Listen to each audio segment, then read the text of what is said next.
Tension रखना है। मैं अगर आप चाहें तो अपनी एकदम आंखें क्लोज करके भी इसको सुन लीजिएगा। ये मैं आपको दावे के साथ कह रहा हूं कि जो सेक्शंस हम अभी क्विक रिवाइज करने वाले हैं ना, वो सेक्शन आपके लिए बहुत हेल्पफुल है। और अगर आपने इसको ऑडियो मोड के अंदर भी सुन लिया तो भी आपके लिए बहुत बड़ा हेल्पफुल फैक्टर बनेंगे आने वाले टाइम के अंदर। ओके, यस, देखिए 1872 के अंदर 1 सितंबर को एक कानून बनाया गया था, इंडियन कॉन्ट्रैक्ट एक्ट, जो आज भी अपने आप में क्या है, प्रॉपर तरीके से वर्क कर रहा है और इसके अंदर कोई ज्यादा अमेंडमेंट भी नहीं हुआ है। ओके, यूं तो कहने को 238 सेक्शन है जिसके अंदर स्पेशल कॉन्ट्रैक्ट का सेगमेंट भी है, लेकिन स्पेशली जनरल प्रिंसिपल जो होता है सेक्शन 1 से लेकर 75 तक, वो इसके लिए बहुत ही अहमियत रखते हैं, बहुत ही इंपॉर्टेंट है जो होता है।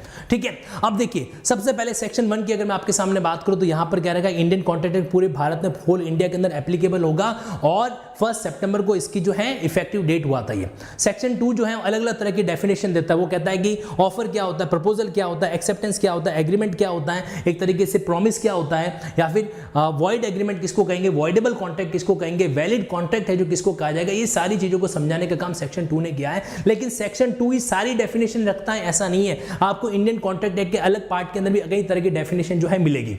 सेक्शन 3 ने हमें क्या बताया कि किसी भी प्रपोजल का, किसी भी एक्सेप्टेंस का, किसी भी प्रस्ताव का, या फिर एक तरीके से जो प्रतिग्रहण होता है, एक्सेप्टेंस होता है, उसका कम्युनिकेशन जो है वो एक्ट से भी हो सकता है, ओमिशन से भी हो सकता है, कहकर भी हो सकता है या चुप रहकर भी हो सकता है। सेक्शन 4 ने ये कहा कि कम्युनिकेशन कब कंप्लीट होगा, प्रपोजल का और एक्सेप्टेंस का। सेक्शन 5 ने ये बताया कि रिवोकेशन ऑफ कम्युनिकेशन, जो आपने प्रपोजल भेजा है या फिर जो आपने एक्सेप्टेंस भेजी है, आप उसका प्रतिसंहरण यानी कि रिवोकेशन जो है कब तक कर सकते हो। सेक्शन 6 कहता है कि रिवोकेशन कैसे कर सकते हो, अलग अलग तरह के मोड जो है सेक्शन 6 ने एक्सप्लेन किया है। सेक्शन 7 सिंपली कह रहा है कि एक्सेप्टेंस जो है वो अपने आप में एब्सोल्यूट होनी चाहिए, अनक्वालिफाइड होनी चाहिए। सेक्शन 8 ने ये कहा कि अगर आप चाहो तो किसी भी चीज का, किसी भी प्रपोजल का एक्सेप्टेंस जो है कुछ कंडीशन को परफॉर्म करके भी कर सकते हो। सेक्शन 8। सेक्शन 9 हमें कहता है कि जो प्रॉमिस है, जो वचन है, वो एक्सप्रेस भी हो सकता है और क्या हो सकता है, एक तरीके से इंप्लाइड भी हो सकता है। आपके लिए वो एक्सप्रेस भी और विविक्षित भी है जो हो सकता है। देन आफ्टर हमारे सामने आता है सेक्शन 10, जो कि इस चैप्टर का बहुत ही महत्वपूर्ण सेक्शन है इस पूरे इंडियन कॉन्ट्रैक्ट एक्ट का। वैलिड कॉन्ट्रैक्ट क्या होता है, सेक्शन 10, उसको हमें एक फॉर्मूले के अंदर डिजाइन करना चाहिए। वैलिड कॉन्ट्रैक्ट की सारी बातें इसमें मेंशन की गई, जैसे कि इसके अंदर फ्री कंसेंट होना चाहिए, आपका ऑब्जेक्ट जो है लॉफुल होना चाहिए और एक मेजर पर्सन, साउंड पर्सन के द्वारा इसको परफॉर्म किया जाना चाहिए। सेक्शन 11 हमें बताता है कि कौन कैपेबल है कॉन्ट्रैक्ट करने के लिए। ओके, सेक्शन 11, उसमें हमने 3 बातों को खासकर ध्यान से पढ़ा है। पहली बात, व्यक्ति मेजर होना चाहिए यानी कि 18 साल से प्लस होना चाहिए। दूसरी बात, वो व्यक्ति साउंड होना चाहिए, माइंड से ओके होना चाहिए। तीसरी बात, किसी भी कानून के अंदर वो डिस्क्वालिफाइड नहीं होना चाहिए। साउंड व्यक्ति कौन होता है, सेक्शन 12 जो है एक्सप्लेन करता है।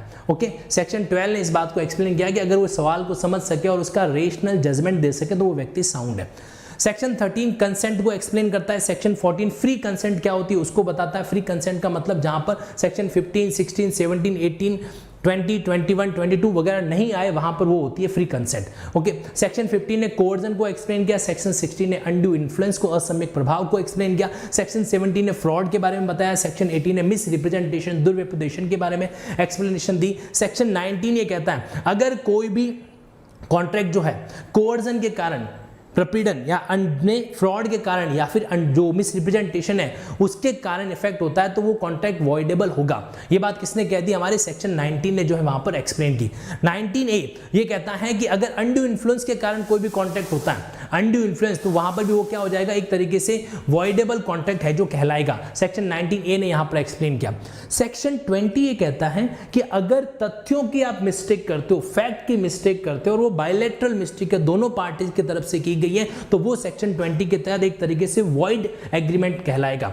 21 ये कहता है कि अगर आपने लॉ की मिस्टेक की है, तो अगर इंडियन लॉ की मिस्टेक है तो कोई प्रभाव नहीं है, वैलिड कॉन्ट्रैक्ट है। फॉरेन लॉ की मिस्टेक की है तो उसको फैक्ट की मिस्टेक मिस्टेक की तरह ट्रीट किया जाएगा। ओके 22 ये कहता है कि अगर आपने फैक्ट की यूनिलैटरल मिस्टेक की है तो वहां पर क्या होगा, वो कॉन्ट्रैक्ट एक तरीके से वैलिड माना जाएगा, कोई इफेक्ट जो उस पर नहीं पड़ने वाला है। नॉट वॉइडेबल का मतलब होता है वैलिड। 23 ने हमें कई सारी बातें बताई कि लाइक जैसे फ्रॉडलेंट नहीं करना है, फॉरबिडन नहीं होना चाहिए लॉ के द्वारा, मॉरल पॉलिसी या पब्लिक पॉलिसी के अगेंस्ट नहीं होना चाहिए, तो वो चीजें लॉफुल है जो कहलाती है। अगर किसी चीज में, अगर किसी कॉन्ट्रैक्ट में जो प्रपोजल है, जो एक तरीके से ऑब्जेक्ट है, जो कंसिडरेशन अनलॉफुल है, तो वो कॉन्ट्रैक्ट वॉइड हो जाता है। 24 से लगाकर 30 तक वॉइड एग्रीमेंट। 24 ने क्या कहा, अनलॉफुल कोई भी चीज है, चाहे वो पार्टली हो फुल्ली हो, वॉइड हो जाएगा। 25 बिना कंसिडरेशन के कॉन्ट्रैक्ट करोगे, वॉइड हो जाएगा। 26 किसी की शादी में, किसी की मैरिज में रुकावट वाला कॉन्ट्रैक्ट करते हो, वॉइड होगा।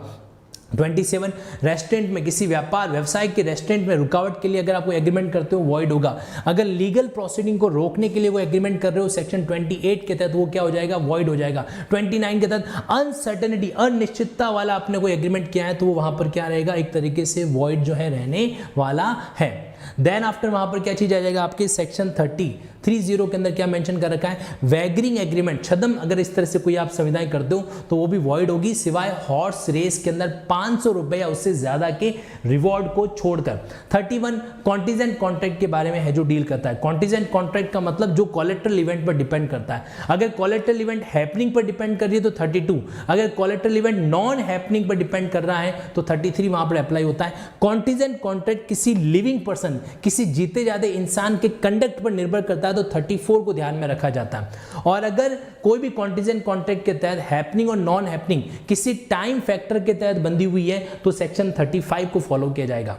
कॉन्टिजेंट कॉन्ट्रैक्ट अगर किसी ऐसी चीज पर है जो इम्पॉसिबल है तो वॉइड हो जाता है, सेक्शन 36 हमें ये एक्सप्लेन करता है। देन आफ्टर हमारा पार्ट आता है परफॉर्मेंस ऑफ कॉन्ट्रैक्ट, सेक्शन 37 से लेकर 67 तक। 37 ने हमें ये कहा कि जो कॉन्ट्रैक्ट बन जाता है तो दोनों पार्टी के लिए कॉन्ट्रैक्ट को परफॉर्म करना जरूरी होता है, उसकी ऑब्लिगेशन है 37। 38 के अंदर अगर प्रॉमिसी मना कर दे, रिफ्यूज कर दे तो प्रॉमिसर को परफॉर्म नहीं करना है। 39 के अंदर अगर जो प्रॉमिसर है वो एडवांस में मना कर दे तो फिर वहां से क्या किया जा सकता है, प्रॉमिसी भी फ्री हो जाता है पेमेंट करने के लिए, इसको एंटीसिपेटरी ब्रीच ऑफ कॉन्ट्रैक्ट भी कहा जाता है।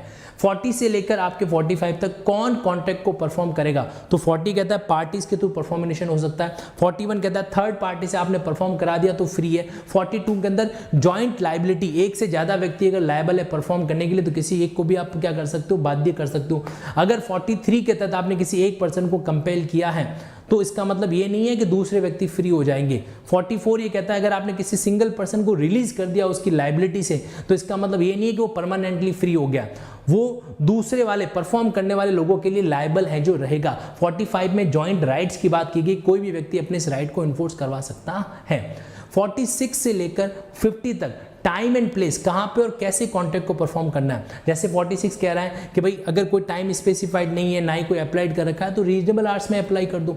47 के अंदर टाइम नहीं दे रखा है लेकिन वहां पर जो प्रॉमिसी है उसने एक अंडरटेकिंग दे रखी है तो उसके अकॉर्डिंग कॉन्ट्रैक्ट को परफॉर्म वगैरह कर दिया जाएगा। सिमिलरली 48 के अंदर प्रॉमिसर की अंडरटेकिंग आ जाती है। 49 के अंदर प्लेस मेंशन नहीं कर रखा है तो यूजुअल किसी प्लेस पर कर दीजिए, उसको डिलीवर कर दीजिए। सेक्शन 50 के तहत जैसा कह रखा है उसके अकॉर्डिंग आपको डिलीवरी देनी है, उस टाइम पर आपको डिलीवरी है जो परफॉर्मेंस करना है। 51 से लेकर देखिए सेक्शन 51 से लेकर 58 तक की जो प्रोविजन है वो रेसिप्रोकल प्रोमिसेस के अंदर डील करता है। रेसिप्रोकल प्रोमिसेस का मतलब क्या होता है, जहां पर एक चीज जो है वो किसी क्या करती है, दूसरी चीज पर डिपेंड करती है। अब 51 जो कह रहा है वो कहता है कि अगर प्रॉमिस जो है परफॉर्म करने के लिए तैयार नहीं है तो जो प्रॉमिसर है वो भी परफॉर्म करने के लिए रेडी है जो नहीं रहेगा। 52 के अंदर ऑर्डर ऑफ परफॉर्मेंस क्या रहेगा उसके बारे में बात की जा रही है। 53 को अगर आप देखोगे तो अगर एक पार्टी दूसरी पार्टी को प्रिवेंट करती है, रोकती है परफॉर्म करने के लिए तो वो कॉन्ट्रैक्ट वहां पर वॉइडेबल है जो बन जाता है। 54 के अंदर म्यूचुअल और डिपेंडेंट है, म्यूचुअल है और डिपेंडेंट है एक दूसरे के प्रति, तो उन कॉन्ट्रैक्ट को एक तरीके से उस नेचर के अकॉर्डिंग जो है डील किया जाएगा। टाइम फैक्टर एसेंशियल है, सेक्शन 55 कहता है कि टाइम फैक्टर अगर एसेंशियल है और उस टाइम के अंदर पार्टी फेल हो जाती है कॉन्ट्रैक्ट करने के लिए तो देखा जाएगा टाइम एसेंशियल है तो कॉन्ट्रैक्ट वॉइडेबल, टाइम एसेंशियल नहीं है तो वहां पर सिर्फ आप डिले के लिए डैमेजेस क्लेम करोगे। 56 इम्पॉसिबल एक्ट के कारण कोई भी कॉन्ट्रैक्ट वॉइड हो जाता है तो अपने आप में उसको सब्सिक्वेंट इम्पॉसिबिलिटी के सिद्धांत से कवर्ड किया जाएगा। ओके, देन आफ्टर 57 की अगर मैं बात करूं तो वहां पर क्या होता है कि एक लीगल ब्रांच है, दूसरी इलीगल है, मतलब कॉन्ट्रैक्ट में दो चीजें हैं, तो सिर्फ लीगल वाला वैलिड कॉन्ट्रैक्ट है और इलीगल लीगल वाला वॉइड एग्रीमेंट होगा। अल्टरनेट प्रॉमिस का मतलब या तो ये करना है या फिर ये करना है, तो इसमें जो वैलिड ब्रांच है, जो लीगल ब्रांच है वो तो इन्फोर्स हो जाएगी और जो इलीगल ब्रांच है वो इन्फोर्स वहां पर नहीं होगी। 58 के अंदर ये वाला पॉइंट हमारे सामने आता है। देन आफ्टर एप्रोप्रिएट कैसे करोगे, कोई भी पेमेंट आता है तो उसके लिए 3 सेक्शन 59, 60 और 61 जिम्मेदार है। 59 ही कहता है कि जब कोई भी एक पार्टी एग्जैक्टली डायरेक्शन दे दे, जब डेप्टर कह देता है, पैसे चुकाने वाला कह देता है कि इसको इस लोन के अगेंस्ट चुकाना है, तो फिर उसी के अगेंस्ट यूज करोगे। इसको क्लेटन का रूल बोलते हैं। क्या बोलते हैं? क्लेटन का रूल। 59 में ये बात कह रहे कि 60 के अंदर अगर डेटर ने कुछ नहीं कहा, पैसे चुकाने वाले ने कुछ नहीं कहा है, तो पैसे रिसीव करने वाले के पास ऑप्शन है कि वो अपनी मर्जी के अनुसार क्या कर सकता है, यूज जो है कर सकता है, उस अमाउंट को एप्रोप्रिएट कर सकता है। और अगर दोनों में से कोई भी पार्टी एप्रोप्रिएट नहीं करती है, उस सिचुएशन में रोल आता है किसका? सेक्शन 61 का। 61 ये कहता है तब आप ये चेक करो कि वो लोन जो ले रखे हैं वो इक्वल स्टैंडिंग के हैं या अनइक्वल के हैं। अगर अनइक्वल के हैं तब तो कोई दिक्कत नहीं, फीफो मेथड फॉलो कर दो। और अगर वो इक्वल स्टैंडिंग के हैं, अगर वो क्या है अपने आप में बराबर हैं, तो उस सिचुएशन में आपको प्रपोज नेट नियम क्या करना है, फॉलो जो है करना पड़ेगा। प्रपोज नेट नियम क्या कहता है कि आप उनको लोन के अमाउंट के अनुसार डिवाइड कर दो। उसके बाद में हमारे पास आता है क्वासी कॉन्ट्रैक्ट, सॉरी ऐसे कॉन्ट्रैक्ट जिनको परफॉर्म करने की जरूरत नहीं है, जैसे कि सेक्शन 62 नोवेशन, रिसिशन, अल्टरेशन। अगर आपने करवाया है तो पुराने वाले कॉन्ट्रैक्ट को परफॉर्म करने की जरूरत नहीं है। सेक्शन 63 के अंदर क्या होता है, कहीं कहीं जैसे मान लीजिए प्रॉमिस जो है वो डिस्पेंस कर जाता है, वो कहता है मुझे परफॉर्मेंस नहीं चाहिए, तो उस कॉन्ट्रैक्ट को परफॉर्म करने की जरूरत नहीं है। 64, 65 इक्विटी का सिद्धांत है, वो ये कहता है कि वॉइडेबल कॉन्ट्रैक्ट को रिसाइन किया है तो इक्विटी करो 64, वॉइड एग्रीमेंट को रिसाइन किया एक तरीके से, या वॉइड कॉन्ट्रैक्ट को रिसाइन किया है 65 इक्विटी करो, किसी को नुकसान नहीं पहुंचना चाहिए। 66 कहता है कि वॉइडेबल कॉन्ट्रैक्ट का आप रेसिशन जो विखंडन है वो उसको कम्युनिकेट कैसे करोगे, तो उसको प्रपोजल की तरह कम्युनिकेट किया जाएगा। 66 हमें इस बारे में क्या करता है, एक्सप्लेनेशन जो है देता है। और रही बात 67 का, तो यहां पर सिंपली आपको क्या मेंशन कर रखा है कि ऐसी सिचुएशन 62 से लेकर हमारे पास 67 तक के प्रोविजन है। 67 में प्रॉमिसी जो क्या करता है, वो एक तरीके से उसको फैसिलिटी प्रोवाइड नहीं करवाता है परफॉर्म करवाने के लिए प्रॉमिसर को, तो प्रॉमिस से परफॉर्म करने के लिए बात भी वहां पर नहीं है। 68 के अंदर क्या है, नेसेसिटी का कोई भी क्लेम आपने मतलब आपने सप्लाई किया किसी व्यक्ति को, तो बाद में जाके आप उसका क्लेम कर सकते हो। किसी व्यक्ति का के बिहाफ पर आपने पेमेंट किया है तो रिम्बर्समेंट ले सकते हो 69 के अंदर। देन आफ्टर अगर कोई ऐसा एक्ट जो फ्री नहीं था, नॉन ग्रेचुएट एक्ट था, और आपने उसका बेनिफिट लिया तो आपको उसका पेमेंट जो है करना होगा। फाइंडर ऑफ गुड्स, अगर किसी व्यक्ति को कोई भी चीज पड़ी हुई मिल जाती है तो उसकी रेस्पॉन्सिबिलिटी होती है कि वो इस चीज को क्या करेगा, एक तरीके से सही व्यक्ति को वापस रिटर्न है जो करेगा। 72 के अंदर अगर गलती से डिलीवरी हो जाए या गलती से किसी अन्य व्यक्ति को पेमेंट हो जाए तो उनके बीच में क्या होता है, कॉन्ट्रैक्ट बन जाता है कि वो व्यक्ति वापस पैसा लौटाएगा या वो चीज जो है वापस डिलीवर करेगा। क्वासी कॉन्ट्रैक्ट, फिर हमारे पास 3 इंपॉर्टेंट सेक्शन आते हैं 73, 74 और 75। 73 कहता है डैमेजेस किस तरीके से आप कंपेंसेशन के लिए एलिजिबल करवाओगे, तो 73 3 पैराग्राफ में डिवाइड होता है। पहला पैराग्राफ कहता है कि जो डैमेजेस होंगे वो 2 तरह के हो सकते हैं, ऑर्डिनरी लॉसेस और प्रोबेबल लॉसेस, सामान्य नुकसान और संभावित नुकसान। उसके बाद में दूसरे पैराग्राफ ने कहा कि जो रिमोट और इनडायरेक्ट लॉसेस हैं उसके लिए कोई कंपेंसेशन नहीं बनेगा। देन आफ्टर तीसरे पैराग्राफ ने यह कहा कि जो क्वासी कॉन्ट्रैक्ट है 68 से लेकर 72 तक, इनका अगर ब्रीच होता है तो भी कंपेंसेशन बनेगा। तीसरे पैराग्राफ ने यह कहा। 74 यहां पर कहता है कि अगर किसी कॉन्ट्रैक्ट में ऑलरेडी लिक्विडेशन प्रोवाइड कर रखा है कि अगर ब्रीच होगा तो इतना पेमेंट देना पड़ेगा, तो वो लिक्विडेशन अगर बाय वे ऑफ पेनल्टी है तो कोर्ट स्वीकार नहीं करेगा, लेकिन वो बाय वे ऑफ एश्योरेंस है, पेनल्टी नहीं है, तो कोर्ट एक्सेप्ट कर लेगा। और एंड में 75 ने यह कहा कि अगर जब आप राइटफुली अधिकार स्वरूप किसी कॉन्ट्रैक्ट को रिसाइन करते हो तो भी आपके पास कंपेंसेशन लेने का राइट बना हुआ रहेगा। तो ये सारी बातें थी किसके लिए, सेक्शन 1 से लेकर 75 तक के सारे प्रोविजंस को कवर करने का एक एफर्ट हम लोगों ने क्या है यहाँ पर किया है।